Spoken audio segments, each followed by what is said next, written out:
Italy की PM ने भी पीएम मोदी को बधाई दी है। जॉर्जिया मेलोनी ने पीएम के साथ एक तस्वीर पोस्ट की है और मेलोनी ने क्या लिखा है ये आपको बताते हैं। प्रधानमंत्री नरेंद्र मोदी को बधाई। हाल ही में रोम में खास रणनीतिक साझेदारी शुरू करना हमारे लिए खुशी की बात है। साझेदारी से दोनों देशों के लोगों के लिए नए अवसर पैदा होंगे। कुछ इन अल्फाजों में प्रधानमंत्री नरेंद्र मोदी की तस्वीर के साथ इटली की पीएम जॉर्जिया मेलोनी ने भी शुभकामनाएं दी हैं, मुबारकबाद दी है प्रधानमंत्री नरेंद्र मोदी को। तो नरेंद्र मोदी 12 साल तक प्रधानमंत्री मोदी रहे। 26 मई 2014 को वो पहली बार प्रधानमंत्री बने थे। 2019 में दोबारा चुने गए और 9 जून 2024 को उन्होंने लगातार तीसरी बार प्रधानमंत्री पद की शपथ ली। नरेंद्र मोदी के नेतृत्व में भारतीय जनता पार्टी ने लोकसभा चुनाव 2014 में 282, 2019 में उससे भी ज्यादा 303 और 2024 में 240 सीटें जीती। लगातार 3 चुनावों में प्रधानमंत्री मोदी पार्टी का सबसे बड़ा चुनावी चेहरा रहे। हमारे साथ तमाम वरिष्ठ पत्रकार भी मौजूद हैं। रामकृपाल जी, शुरुआत आपसे करते हैं। किस तरह से आप देखते हैं इस कीर्तिमान को? पंडित जवाहरलाल नेहरू के नाम यह रिकॉर्ड था सबसे ज्यादा समय तक निर्वाचित प्रधानमंत्री रहने का, क्योंकि अगर कार्यकाल की बात करें 15 अगस्त 1947 से जोड़ दें तब तो वो ज्यादा हो जाता है, लेकिन निर्वाचित पीएम का सबसे ज्यादा दिन तक रहना यह रिकॉर्ड पंडित नेहरू के नाम था, लेकिन वो रिकॉर्ड टूटा है। ये अपने आप में कितनी बड़ी उपलब्धि है आपके हिसाब से?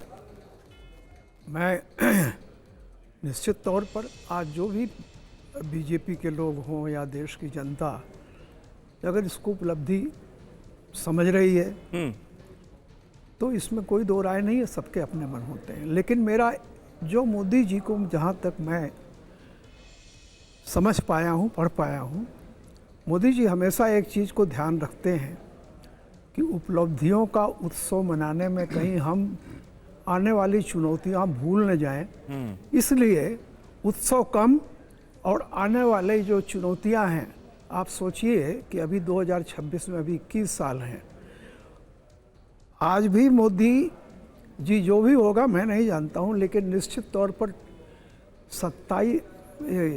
2047 का जो एक उनका टारगेट है, विकसित भारत का लक्ष्य जो रखा गया जी 2047 विकसित भारत के लक्ष्य की बात। हाँ, विकसित भारत। मैं यही कह रहा हूँ कि हमेशा जैसे ये आएगा, अभी आप देखिए कल भी उपलब्धि थी उनकी, 12 साल हुए थे जी। आज उपलब्धि हो गई, नेहरू जी का रिकॉर्ड तोड़ दिया। अब इसके बाद जितने अंक गणित होते जाएंगे ये सब चीज़ें मौका है, और यही मौका किसी लीडर को सबसे बड़ी जो उसकी सफलता है कि कभी भी वो, क्योंकि उपलब्धि हमेशा अहंकार के पैकेट में आती है और मोदी जी जानते हैं कि ये जो पैकेट आया हुआ है इसको जल्दी से जल्दी फेंक दो।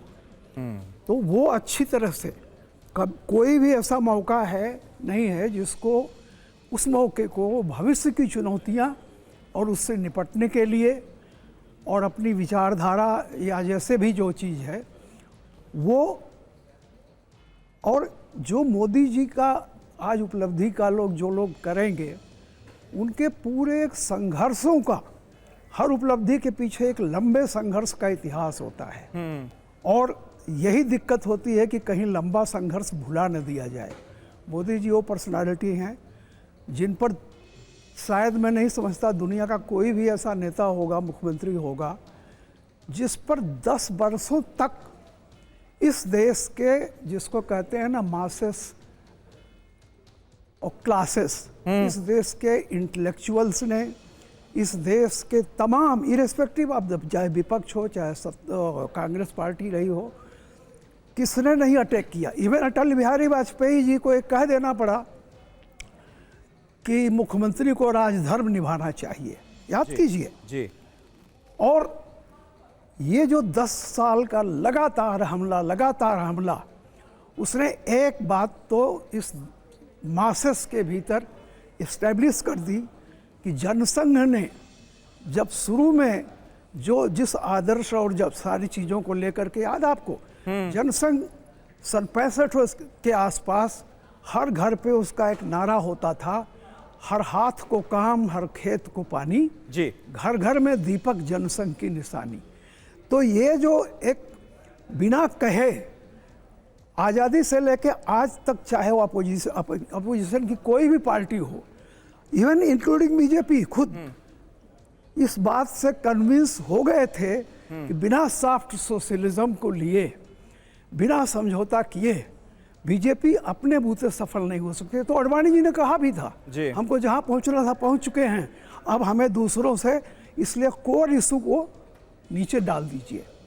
मोदी जी पर जितना अटैक होता गया, पूरे देश के मासेस ने जान लिया कि अपने कल्चर, अपनी आइडेंटिटी के लिए किसी भी मुल्क में जो बहुसंख्यक है पॉपुलेशन, उसकी अस्मिता को की रक्षा करना, रक्षा ही नहीं करना, उसमें उसकी हीनता को निकालना, मैं समझता हूं कि ये इतने लंबे संघर्ष के बाद, अगर तो मैं कहूँगा कि इस देश के इंटेलिजेंसिया क्लासेस जी, उनका बहुत बड़ा योगदान रहा है मोदी को, इस देश की जनता। ठीक है। और आज अश्विनी वैष्णव जब वो प्रस्ताव, जी जी एक लाइन जी, अभिज्ञान जी का रुख करना है मुझे जल्दी से सर। जी, केवल एक लाइन ये बताने के लिए, हाँ, कि हिंदू राष्ट्रवाद का कोई निर्विरोध किसी भी तरह का नहीं। कोई अगर अकेला व्यक्ति है, चाहे वो मुख्यमंत्री हो, चाहे जहां भी हो, वो इस देश में नरेंद्र मोदी है। और मैं बताऊं, ये 2002 से 2012 तक लगातार 10 साल, चूंकि 12 में जो गुजरात प्रधानमंत्री बनने के बाद पीएम मोदी की तरफ से जो पहला नारा दिया गया था वो सबका साथ सबका विकास का था। आप बात कर रहे हैं हिंदू राष्ट्रवाद, और जिस तरह से इस मुद्दे को उठाया गया उससे आप सबसे बड़ी खासियत मान रहे हैं। अभिज्ञान जी, आप किस तरह से इसे देखते हैं? मैं तो प्रस्ताव का जिक्र कर रहा था, अश्विनी वैष्णव ने आज जब प्रस्ताव पढ़ा, ये कीर्तिमान जिस तरह से प्रधानमंत्री नरेंद्र मोदी ने रचा है, तो उन्होंने इस बात का जिक्र किया कि क्योंकि तुलना तो पंडित नेहरू से होगी, उनका रिकॉर्ड जो है वो तोड़ा है नरेंद्र मोदी ने। तो पंडित नेहरू एक राजनीतिक परिवार से आते थे, लेकिन पीएम मोदी की सबसे बड़ी खासियत यह रही कि बिना किसी राजनीतिक बैकग्राउंड के एक आम परिवार का एक शख्स इस पोस्ट पर पहुंचता है और इतने दिनों तक टिका रहता है, और वो रिकॉर्ड तोड़ देता है पंडित जवाहरलाल नेहरू का।